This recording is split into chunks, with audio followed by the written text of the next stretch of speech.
नमस्कार मित्रांनो, स्वागत आहे तुमचं DMR नर्सिंग या यूट्यूब चॅनलवर. तर पहा, DHS 2026 हे मोस्टली सप्टेंबरच्या लास्ट वीकला येण्याचे खूप जास्त चान्सेस आहेत.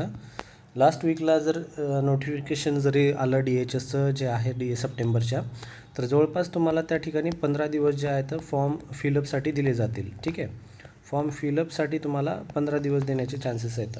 15 दिवस फॉर्म फिलअप दिला तर मग त्या ठिकाणी सप्टेंबर संपून जाईल. त्यानंतर जे आहे ऑक्टोंबर, ठीक आहे, ऑक्टोंबर असेल ठीक आहे, किंवा मग नोव्हेंबर हॉल तिकीट आणि एक्झाम यायची तारीख. तर मोस्टली ऑक्टोंबर एंड किंवा मग नोव्हेंबर मंथमध्ये एक्झाम होण्याचे चान्सेस असतील, जर सर्व सुरळीत चाललं आणि जर व्यवस्थित हालचाली चालल्या आणि म्हणल्याप्रमाणे त्यांनी जर जाहिरात आली तर. ठीक आहे, आज पण जे आहे DHSची मीटिंग आहे भरती संदर्भामध्ये. तर त्या भरतीमध्ये काय माहिती आली तर ते पण आपण या ठिकाणी पाहणार आहे.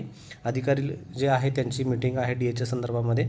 या व्हिडिओमध्ये आपण एक्झामचा कंप्लीट ओव्हरव्ह्यू पाहणार आहे आणि 3 महिन्याची स्ट्रॅटेजी आपण या ठिकाणी पाहणार आहे, जी की जेव्हा मी अभ्यास करत होतो तेव्हा या ठिकाणी पहा आपल्याला त्या प्रकारे एक तुम्हाला अंदाज सांगतो आहे. मोस्टली जेवढे जास्त आवरचा स्टडी होईल तुमचा, तेवढं जास्त तुम्हाला या ठिकाणी फायदा होणार आहे मित्रांनो. तुम्हाला मी जनरल प्लॅन देतो, त्या जनरल प्लॅननुसार तुम्ही स्टडी करण्याचा प्रयत्न करा. ठीक आहे, मोस्टली आता पहा या ठिकाणी जवळपास आता जर एक्झाम आली या ठिकाणी, तर तुम्हाला नंतर जवळपास 5 ते 6 वर्ष कोणतीही एक्झाम येणार नाही. DHSची सांगतो आहे. DMRची येईल, DMRचे चान्सेस आहेत खूप सारे येण्याचे, पण DHSचे सांगतो आहे कारण आता जर या ठिकाणी पूर्ण फॉर्म वगैरे भरून सर्व भरती जर झाली तर. ठीक आहे, त्यासाठी DHSमध्ये जे ANM वगैरे आहेत, त्यानंतर मग GNM जे भगिनी आहेत ते की PSCमध्ये वगैरे जॉब करण्याचे इच्छुक आहेत, त्यांच्यासाठी मन लावून अभ्यास करा. सध्या जे आहे हेच तुमचा मौका असणार आहे. पहा या ठिकाणी सर्वात अगोदर ओव्हरव्ह्यू घेऊन आपण टाकू यामधला. DHSमध्ये 90% फिमेल भरले जातात, 10% मेल भरले जातात. उदाहरणामध्ये 100 जर जागा असतील एका जे हॉस्पिटलमध्ये, त्यामधले 90 जागा हे फिमेलसाठी राखीव असतील. ठीक आहे, आणि 10% जागा म्हणजे 10 जागा ज्या आहेत तिथल्या हे मेलसाठी राखीव असतील. ठीक आहे, तर हे झालं 90-10चं. त्यानंतर दुसरा पॉईंट आहे हा गव्हर्मेंटचा आणि प्रायव्हेटचा. एखादा विद्यार्थी जे आहे गव्हर्मेंटमधून पास झालेला आहे, म्हणजे गव्हर्मेंटमधून त्याचं GNM झालेलं आहे, आणि एका विद्यार्थ्याचं प्रायव्हेटमधून GNM झालेला आहे. ठीक आहे, तर पहा या ठिकाणी गव्हर्मेंट पासआउट स्टुडंटसाठी 50% सीट रिझर्व असतात आणि प्रायव्हेट पासआउट स्टुडंटसाठी 50% सीट रिझर्व असतात. तर या ठिकाणी 100 जागा जर आल्या तर त्यामधले 50 जागा ज्या आहेत गव्हर्मेंटमधून जे विद्यार्थी पास झाले आहेत त्यांना जातील, आणि 50 जे जागा आहेत त्या प्रायव्हेटमधून जे पास झाले विद्यार्थी आहेत त्यांना जातील. हे समजलं? यामध्ये फिमेल मेल वेगळं आणि गव्हर्मेंट पास प्रायव्हेट पास वेगळं. ठीक आहे, हे झालं. त्यानंतर आहे ड्युरेशन. DHSमध्ये 120 मिनिटाचा पेपर असतो आणि 200 मार्कसाठी पेपर असतो. क्वेश्चन या ठिकाणी तुम्हाला 100 प्रश्न विचारले जातात. त्या 100 प्रश्नामध्ये तुम्हाला निगेटिव्ह मार्किंग या ठिकाणी नसते मित्रांनो. त्यामुळे तुम्हाला एका प्रश्नाला जे आहे एका MCQला तुम्हाला 2 मार्क दिले जातात. अशा प्रकारे तुमचे 200 मार्क हे होतात. त्यानंतर टेक्निकल म्हणजे नर्सिंग संदर्भात जे काही प्रश्न असतील हे 80% विचारले जातील, आणि नॉन नर्सिंगचे जे प्रश्न असतील ते जे आहे 20% विचारले जातील. ठीक आहे, 20%मध्ये तुम्हाला मराठी ग्रामर असेल, इंग्लिश ग्रामर असेल, रिझनिंग असेल, त्यानंतर मॅथ असेल, आणि त्यानंतर GK. अशा प्रकारे एवढे पोर्शन तुम्हाला विचारलं जाईल. आणि पेपर हा ऑनलाईन होतो. ऑनलाईन म्हणजे कम्प्युटर बेस्ड टेस्ट होत असते. कम्प्युटर बेस्ड टेस्ट तुम्ही जे फॉर्म फिलअप करताना एक्झाम सेंटर दिलेले आहे तर त्या ठिकाणचं तुम्हाला त्या ठिकाणी हे येऊन जाईल. हे ओव्हरव्ह्यू जवळपास समजलं असेल माझ्या मते. हे जनरल आहे, एवढं लक्षात असणं गरजेचं आहे जे कोणी एक्झाम देणार आहे त्यांच्यासाठी. त्यानंतर आता आपण पाहूया स्ट्रॅटेजी. जर तुम्ही अभ्यास करत असाल तर तुम्हाला अभ्यासाचा एक जर स्ट्रॅटेजी म्हणा किंवा मग टाईम टेबल जर पाहिजे असेल, एक तुम्हाला शॉर्टमध्ये या ठिकाणी मी बनवून दिलेला आहे. जवळपास इथून 3 महिने तरी हा फॉलो करण्याचा प्रयत्न करा. ठीक आहे, 3 महिने फॉलो करण्याचा प्रयत्न करा. जर एक्झाम एक्सटेंड झाली तर थोडंसं पुढं चालू ठेवा. पण एवढं सर्व कन्फर्म आहे मित्रांनो की 2026मध्ये एक्झाम ही फिक्स येणार आहे, त्यामध्ये नो डाऊट. ठीक आहे, 2026मध्ये एक्झाम तर नक्की होईलच. त्यासाठी तुम्हाला अभ्यास करणं गरजेचं आहे. तर या ठिकाणी सर्वात अगोदर आपण पाहूया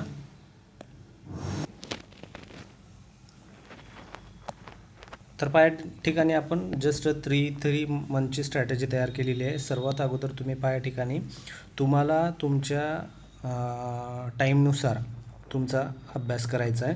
हे जस्ट मी तुम्हाला एक शेड्यूल म्हणून दिलेलं आहे. जर तुम्ही कुठं जॉब वगैरे करत नसताल तर तुम्ही यानुसार करू शकता अभ्यास वगैरे, फायदा तुमचाच होणार आहे. तर या ठिकाणी सर्वात अगोदर तुम्हाला काय करायचं आहे, डेली जे आहे सकाळी 5 ते 7 अभ्यास करायचा आहे. ठीक आहे, फ्रेश जे आहे तुम्हाला 5 ते 7मध्ये डेली अभ्यास करणं गरजेचं आहे. कारण यामध्ये काय होतं, फ्रेश सकाळी तुमचं जास्त वातावरण चांगलं असल्यामुळं अभ्यास पण चांगला होतो. 2 तास या ठिकाणी तुम्ही सकाळी करू शकता, चांगलं तुमचं या ठिकाणी ग्रास्प होतं. त्यानंतर 7 ते 9 तुम्ही या ठिकाणी ब्रेक घ्या. तुमचं घरचं वातावरण जे आहे त्यानुसार तुम्ही ब्रेक वगैरे, फ्रेशअप वगैरे व्हायचं, ब्रेकफास्ट वगैरे करायचं आहे.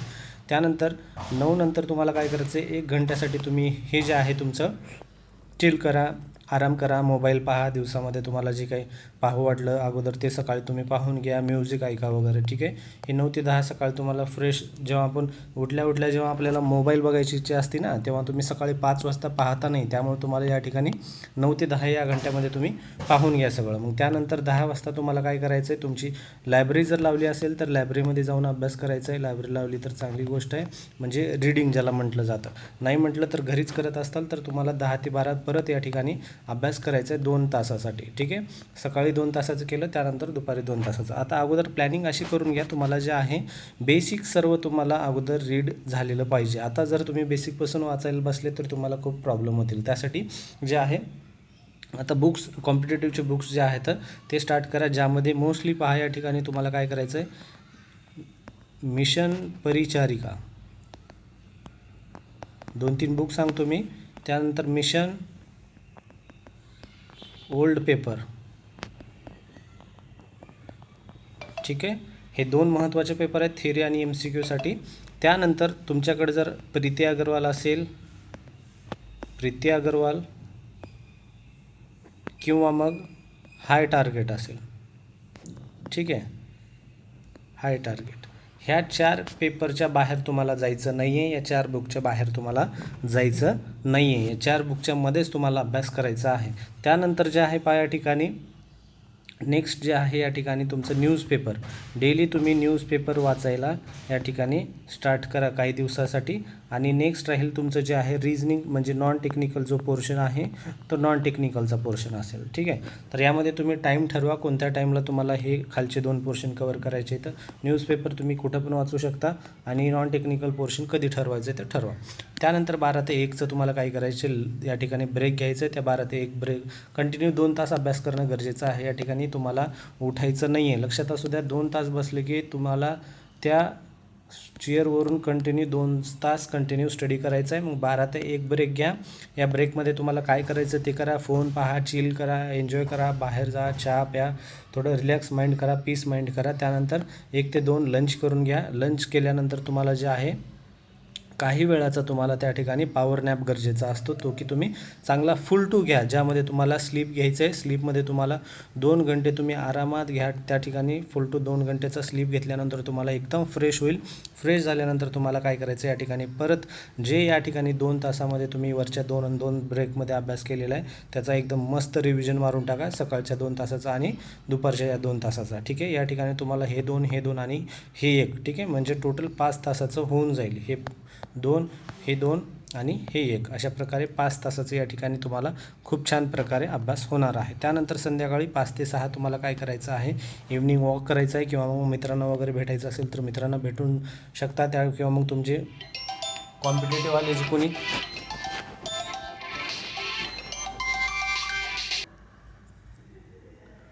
ठीक ठीक आहे. तर पहा या ठिकाणी तुम्हाला इव्हनिंग वॉकला जायचं किंवा चिल करायचं आहे. थोड्या वेळ फ्रेंड्ससोबत तुम्ही जे आहे स्टडीसोबत डिस्कशन करू शकता, काय स्टडी केला आहे वगैरे ते. त्यानंतर 6 ते 8 जे आहे तुम्ही फॅमिली टाईमला द्या. फॅमिली तुमचं घरामध्ये वेळ द्या, थोडं एन्जॉयमेंट करा, घरामध्ये गप्पा गोष्टी करा. त्यानंतर पहा 8 ते 9 तुम्हाला जेवण करायचं, 9 ते 11 परत तुम्हाला MCQ सॉल्व करायचे आहेत. ठीक आहे. हे झालं तुमचं डेली 7 आवर स्टडी मित्रांनो. डेली 7 आवर स्टडी कंटिन्यू तुम्हाला या डिसेंबरपर्यंत करायचं आहे. डिसेंबर 2026पर्यंत जे आहे तुम्हाला हा अभ्यास करायचा आहे. एक तुम्हाला जस्ट एक ओव्हरव्ह्यू म्हणा किंवा मग एक स्ट्रॅटजी म्हणा, हे तुम्हाला बनवून दिलेली आहे. याच्यामध्ये तुमचा फायदा व्हावा असं माझी इच्छा आहे, अपेक्षा आहे, जेणेकरून तुम्ही जे आहे ॲज अ नर्सिंग ऑफिसर म्हणून तुम्हाला लागायचं आहे. पण त्यामध्ये पहा झोप चांगली घ्या. 11 ते 5 परत झोप घ्यायचं आहे. ज्यामध्ये झोप चांगली असेल तर तुम्ही परत फ्रेशमध्ये राहता मित्रांनो. आता जवळपास मी या ठिकाणी तुम्हाला जे आहे बुक्स पण आहेत, सर्व सांगितलेले आहेत. बुक्स डिटेलमध्ये बुक्स सांगितले. त्यानंतर जे आहे यामध्ये तुम्हाला कसा करायचा अभ्यास हे पण सांगितले. 7 आवर स्टडी तुम्हाला या ठिकाणी खूप जास्त वाटत असेल तर ही स्टडी काही नाही मित्रांनो. तुम्हाला फक्त तुम्हाला ब्रेक घेऊन हे स्टडी करायचं आहे. फक्त एवढा वेळ काढा तुमच्या स्वतःसाठी आणि एवढा डिसेंबरपर्यंत जे आहे एवढं कंटिन्यू ठेवा. जर सप्टेंबरपर्यंत हे आली एक्झाम तर खूप चांगली गोष्ट आहे. फ्लोमध्ये तुम्ही लागून जाशाल. जर थोडंसं पुढं गेलं तर तुम्ही या ठिकाणी पेशन्स ठेवा तुमचे आणि या ठिकाणी थोडा अभ्यास थोडा एक्सटेंड करा आणि डिसेंबरपर्यंत थोडंसं हे चालू ठेवा. पण एवढं कन्फर्म आहे मित्रांनो की सार्वजनिक आरोग्य विभागाचे जे आहेत हालचाली चालू आहेत भरती संदर्भामध्ये. ठीक आहे. त्यामुळं भरती येण्याचे चान्सेस खूप जास्त आहेत. तुम्हाला पत्र पण तुम्ही पाहत असताल 7 तारखेचं अगोदर मागच्या महिन्याचं 6चं पत्र निघालं. त्यानंतर मग पहा या ठिकाणी 7/7/2026चं पत्र निघालं. मग त्यानंतर 9/7/2026चं पत्र निघालं. त्यानंतर मग 10/7/2026चं पत्र निघालं. एवढे पत्र सर्व निघत आहे म्हणजे काही ना काही हालचाल होत आहे मित्रांनो. ठीक आहे. तर पहा daily 7 hour study as a plan केल्यानुसार करण्याची इच्छा ठेवा आणि करा. काहीच हार्ड नाही आहे. फक्त तुम्हाला सांगतो तुमच्या पॅरेंट्सकडे पहा. तुमचे पॅरेंट जे काम करत आहेत ते पॅरेंट तुम्ही जर पहा, त्यांचं हार्डवर्क पहा, त्यांचं डेडिकेशन पहा. ते तुम्हाला शिकवण्याचा प्रयत्न करत आहेत, त्याचा तुम्ही फळ करण्याचा प्रयत्न करा. ज्या दिवशी तुमच्या पॅरेंटच्या हातामध्ये तुम्ही जे तुमचं अपॉइंटमेंट ऑर्डर देशाल, ठीक आहे, अपॉइंटमेंट ऑर्डर दिल्यानंतर त्यांच्या डोळ्यामध्ये जे अश्रू येतील ते अश्रू तुमची कमाई आहे मित्रांनो तुमच्या जिंदगीची. त्यासाठी तुमचा अभ्यास करणं गरजेचं आहे. व्हिडिओ आवडला असेल तर नक्की व्हिडिओ लाईक करा, चॅनलला सबस्क्राईब करा. भेटूया पुढच्या व्हिडिओमध्ये. धन्यवाद.